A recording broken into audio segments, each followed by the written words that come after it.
everyone, and welcome back to Master Sight. Today I have Game 4 of KCGT for you, where I'll be facing off against one of the newer players from Kansas City. His name's Alex, and he is playing Undead. So we'll go ahead, just dive into his list and straight into the game.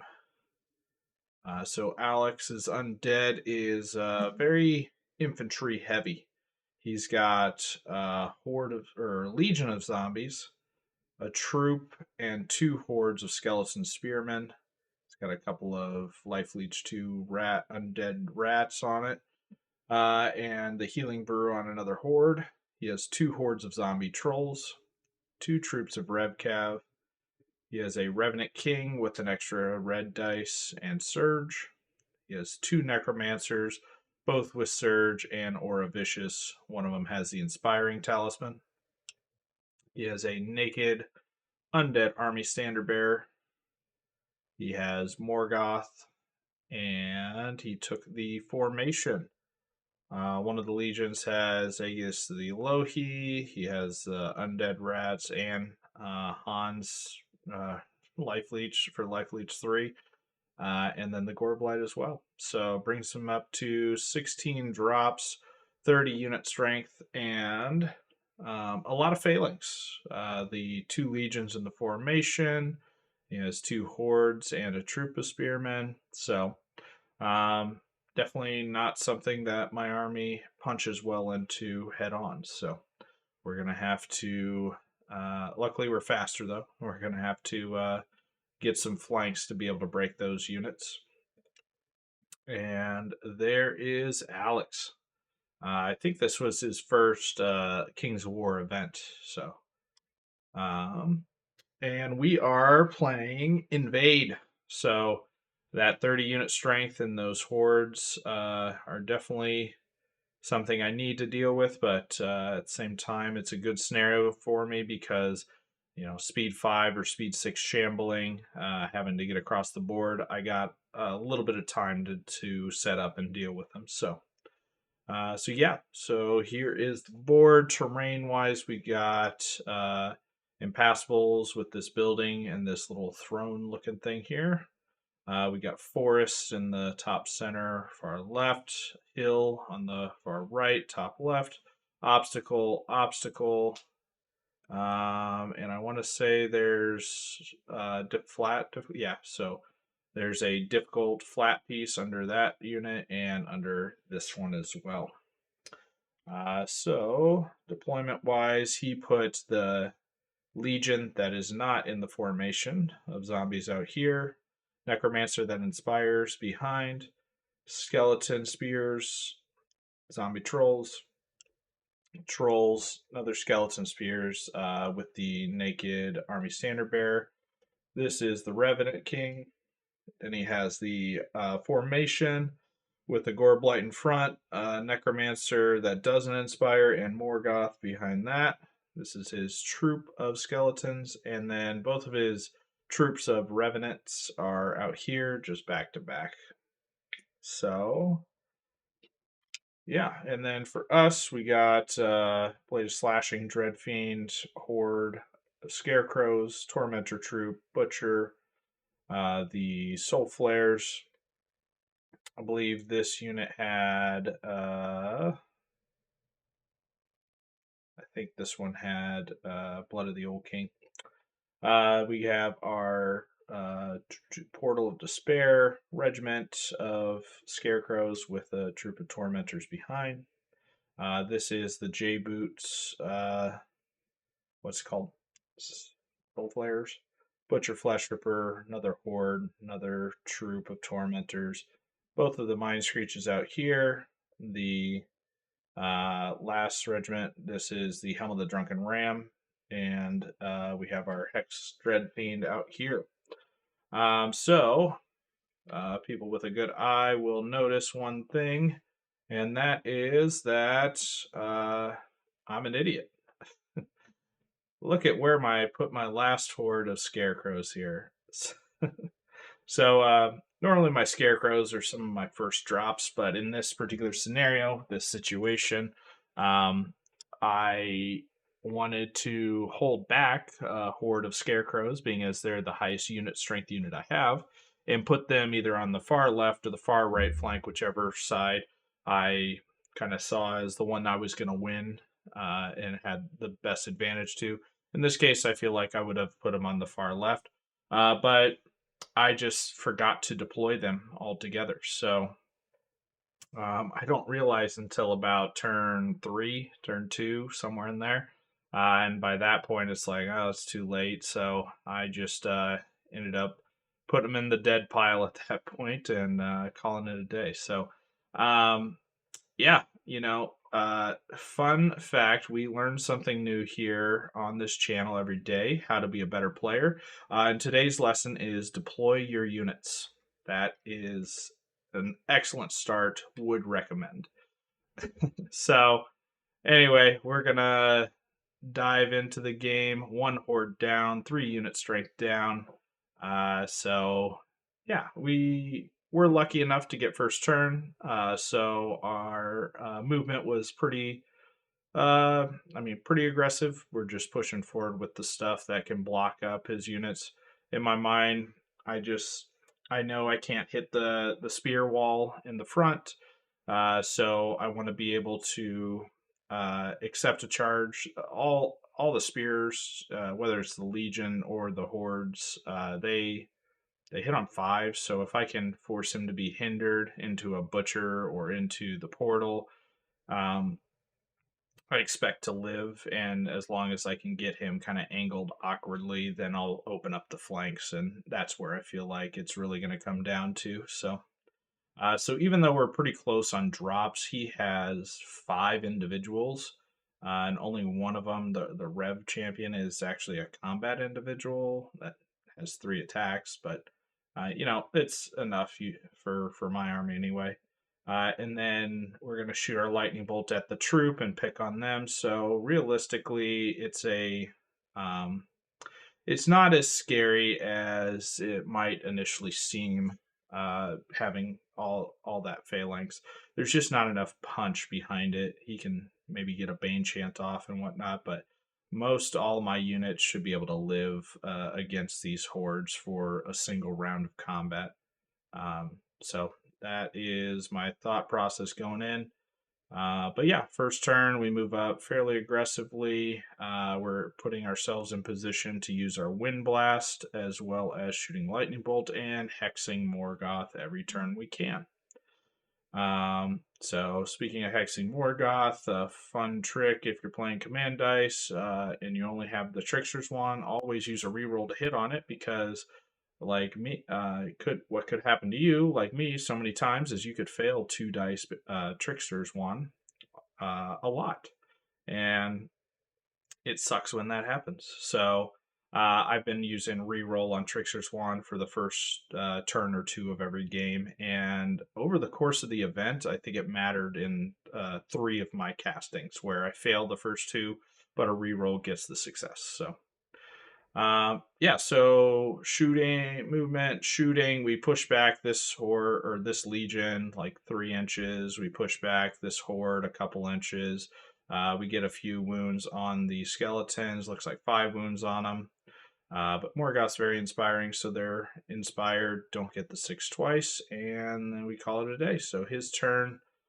He used the command to be able to march those skeleton spearmen. Just closer to the death range. Yep. And then, yeah, everything else just kind of walked up. There's no offensive spells that we have to worry about at this point, especially since we're going to keep Morgoth Hex until we get in combat. So, yeah, that is how the line ended up across the board. So my turn 2, we just kind of reestablish battle line for me, staying outside of his charge range for most things. I am allowing a couple charge here or there, but one of them I'm allowing is these guys, the zombie trolls, to charge the Portal of Despair.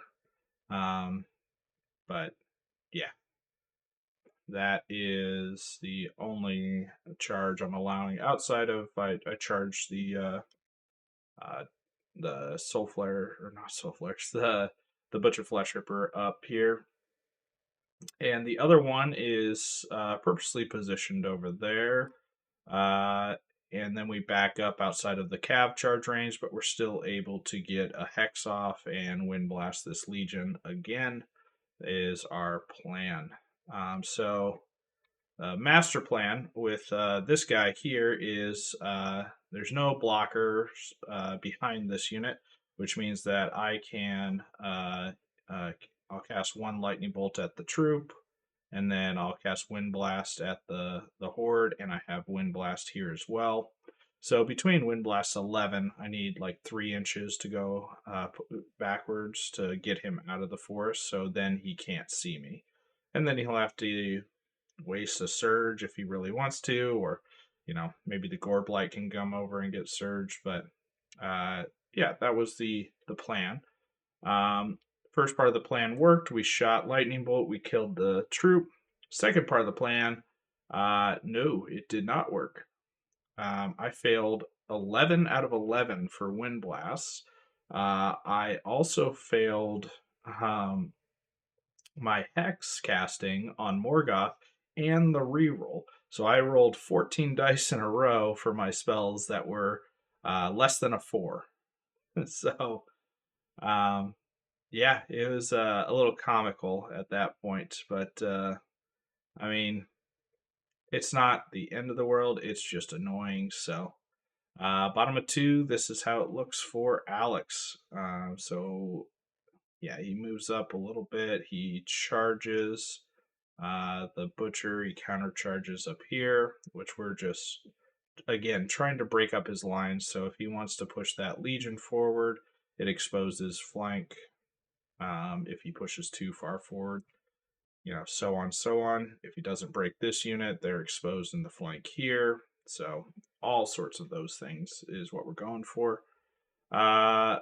Yeah, over on the right, he pushes forward with his cav. Again, he's playing them like they're a regiment, but they are 2 troops.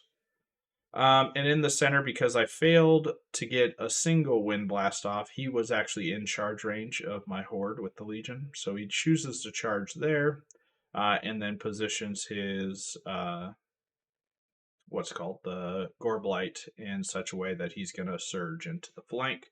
And as you can see, he double charged here against the Butcher.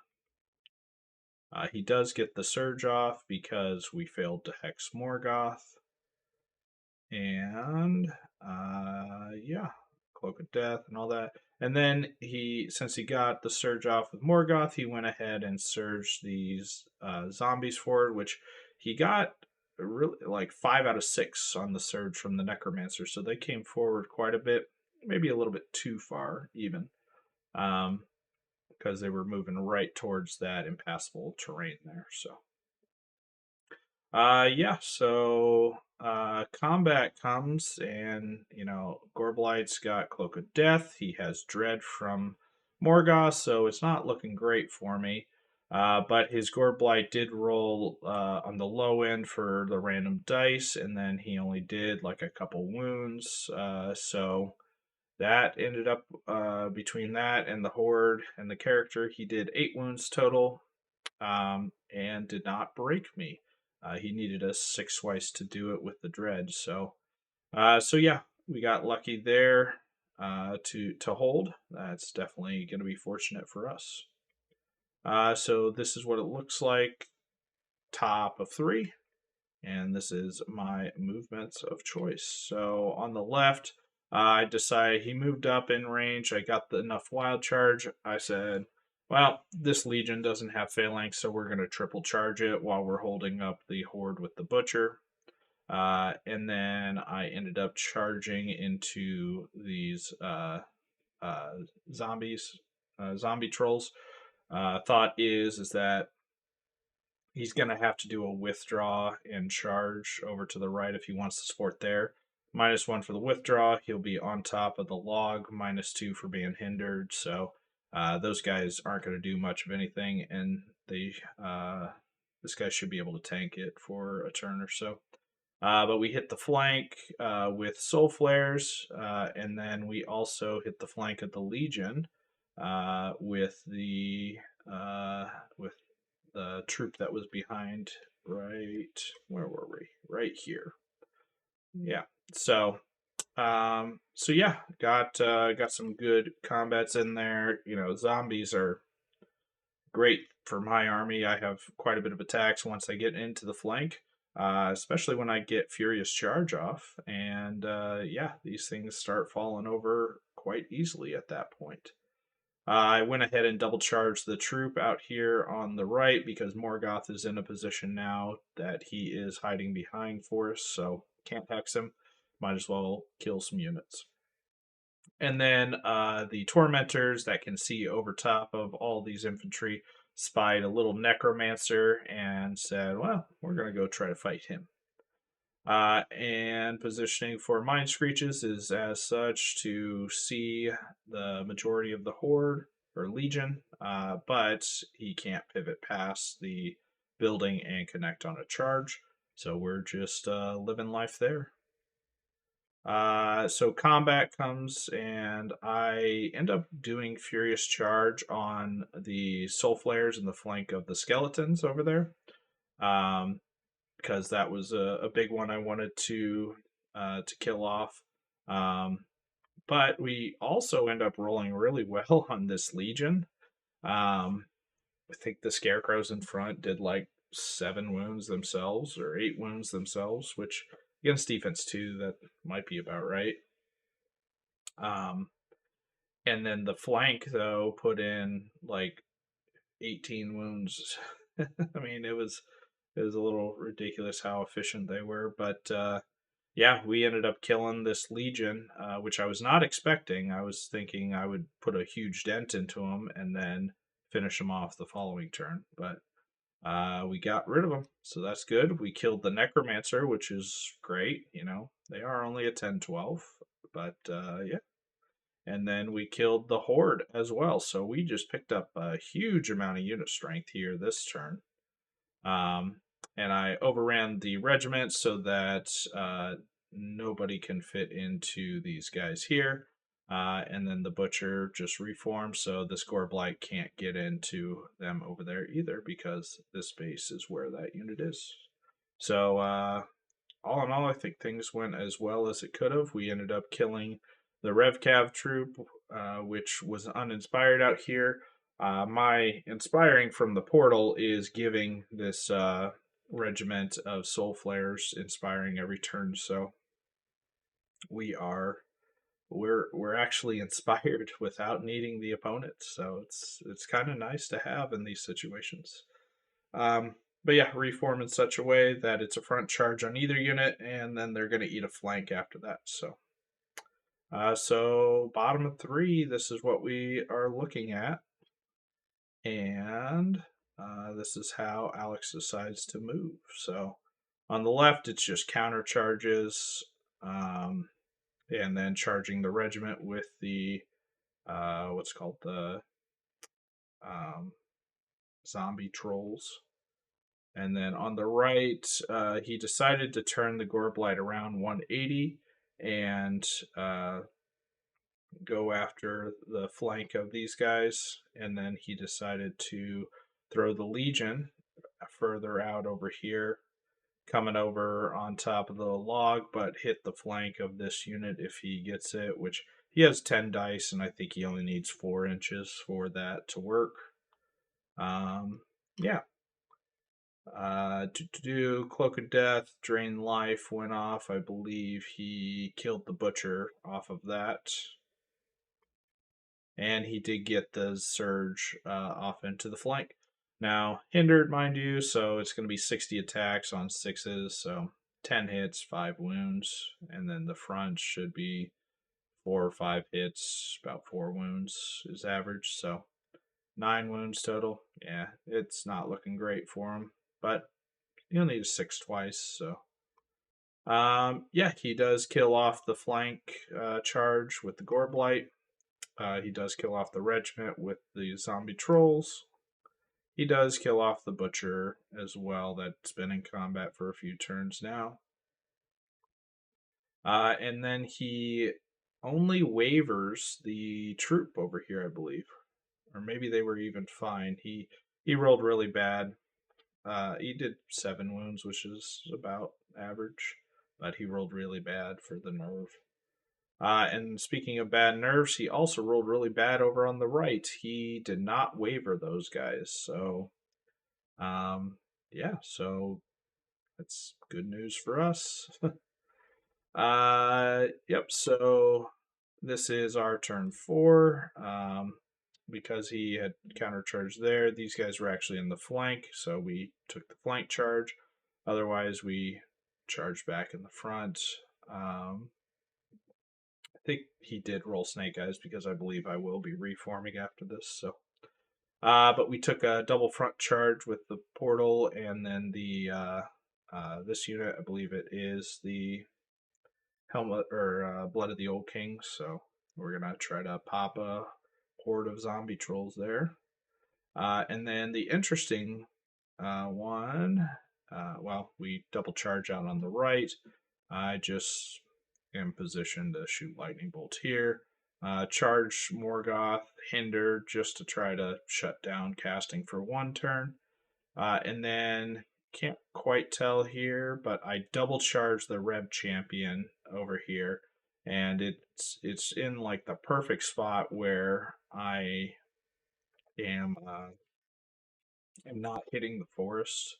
So I'm with the regiment, but these guys have striders, so they don't care. So Blood of the Old Kings popped. We end up killing the horde here. We give Furious Charge to this unit over here, which I failed to take a picture of, but we popped the Rev Champion and overran and maintained our Furious Charge into the second round of combat there. We killed the Legion over here and reformed as such. And yeah, so this is, and I killed the troop of Revcav out there and then had a reform like that. So he's going to have a hindered charge into the front of us this time. So yeah, this is where we're at going into bottom of 4. He charges here, counter charges there. And yeah, he failed to break both of them. He wavered these guys. He rolled snake eyes here, and that was that. So really unfortunate. I felt bad for Alex. There was several combats where he was just 1 shy of the roll he needed to break or waver. It felt like on every nerf test. I think he did give me like 2 snake eyes in the game as well. So it just wasn't ideal. His dice were not cooperating, and I think we've all been there. So turn 5, I end up charging the Necromancer with the Dreadfiend, hit the flank in the front here, which this skeleton unit has had a few wounds stick, I think. They've been life leeching with the life leech 2 they had from the butcher that had charged them before. And then we didn't really have any other options, so we double charge and flank charge over here. We double charge into the Gore Blight in the center, and then I flank and flank over here. I was wavered, so I backed up. And then we're going to try shoot Morgoth with some spells, which we do a couple wounds, but nothing really comes of it. We kill the horde and the character and reform as such. The zombie trolls, I give one back to Alex. I roll the snake eyes here for him. Too little, too late at this point, but I did it. And then we did not kill the Goreblight or the Legion. So bottom of 5, and there's really not much else to do. Alex ends up countercharging the this unit of Soul Flares and then casting Drain Life into this unit. He countercharges the troop here. But his Drain Life and Cloak of Death and all that, I'm up to 9 wounds, 10 with the Dread. He wavered me. He rolled a 3 or a 4, and he needed a 5 twice to kill me. Again, it was just one shy. It felt like every time. He did kill this unit and overran to get this Legion scoring. And then his zombie trolls failed him as well and did not kill um, the other unit of soul flares. So due to timing, this is where we were cut off for the TO in the tournament. So there was no game 6 on this one, but realistically, I think turn 6 just it's pretty much going to be the same result. I probably pick up the horde of what's called the horde of zombie trolls, and maybe yeah, the gore blight only had 3 wounds on it, so I doubt I kill the gore blight. I don't have anything really threatening it, so um, yeah, so this is where it's called. I have all of my units are on his side of the board. He only has the Legion, so I think it was 17 unit strength to 4. So plenty for the max for the victory points on blackjack, and then I think he got a +2 for attrition at this point. So ended up being a 20-1 victory for me. Um, and yeah, Alex is, being a new player up and coming. There were a couple things that we were talking about and kind of, teaching and learning throughout the game, just mechanics of how certain things worked.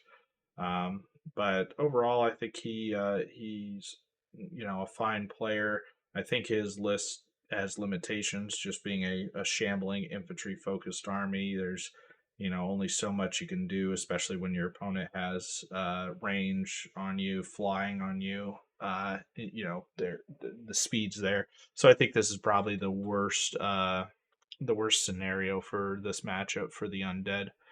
Um, but yeah, I think that this game also goes a little bit different if Alex's nerve dice were a little bit more cooperative.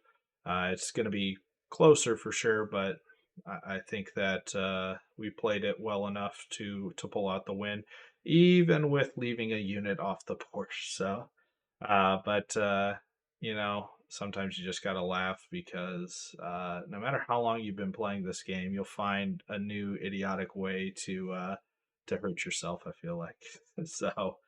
Um, yeah, so going after round 4, we've gotten 4 wins. We're the only undefeated player at the event, and in fact, the next 4 people behind us are all people we've already played.